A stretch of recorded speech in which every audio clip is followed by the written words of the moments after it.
I stood in silence at the edge of the cliff, the wind howling as if trying to swallow me whole. Just one more step, and everything would end.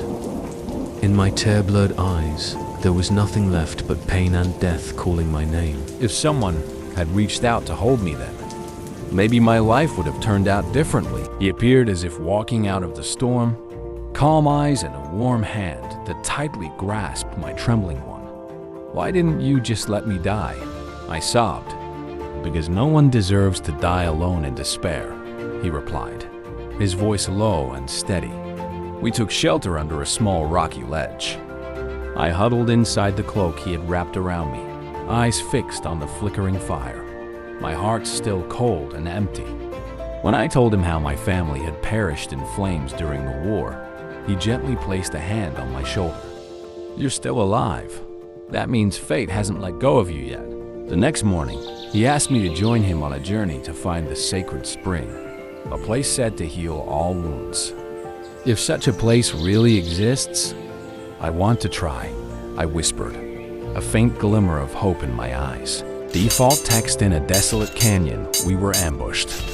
He leapt forward to protect me, sword drawn, and his shoulder was soaked in blood. I frantically bandaged his wound, crying, "It should have been me who got hurt." "No," he smiled through the pain. "For you, I can bear anything." That evening, I cleaned his wound by a small stream. I gently asked, "And you, why do you seek healing?" He looked off into the distance, his voice soft as wind. "Because I once watched my brothers fall in battle, and I was powerless to save them. Since then, I've never known peace." I held his hand tightly. No more words were needed. I understood his pain. On the night of the full moon, we reached the sacred spring. On a moss-covered stone were ancient words. "To awaken the sacred water, one must offer what is most precious." He turned to me, eyes calm but filled with determination. "To me, what's most precious is you." Before I could stop him, he plunged his sword into his chest, offering his life to the holy water. I caught his bleeding body and screamed in anguish. The spring lit up in radiant light. He smiled at me one last time. "Don't cry. Live on, for both of us. I am always with you." I heard his voice echo through the wind.